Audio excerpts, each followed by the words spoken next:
পচা খারাপ হইলে 1 টাকাও লাগবে না। আমার এই দোকানে কাপার উদ্দেশ্য হলো এই যে টিউবটা না, এই টিউবটা লাইন তো একসাথে করবো। এটা কি মাছ? এটা কয় পায়রা ফিশ, আর এটা কয় কালো কোরাল, মানে কইয়া বল বলে। স্ন্যাপার নাই না? না স্যার, আজকে রেস্টুরেন্ট ছিল, বেচা হয়ে গেছে, আবার কালকে আনতে হবে। হয়ে গেছে, দেরি করে নিলাম। সন্ধ্যা আর শাপলা পাতা মাছ শাপলা হয় আছে, ছোট শাপলা, এর দাম কম। এই দুইটা এটা লইটে ফ্রেশ লইটে আছে, তাজা লইটে। যত টাকা কত লইটে স্যার আজকে 3 পিস একবার ফ্রেশ, মানে ফ্রিজ বরফ ছাড়া।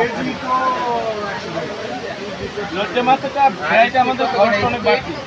বেবি স্কুইড 5 পিস 100, বড় স্কুইডের কেজি আজকে 700 টাকা। ওইটার পর 700 আমার 8 করে কইলা না না, আর অক্টোপাস অক্টোপাস কেজি দিলে 650 টাকা। ছোট বড় তো ওইটার পর কুল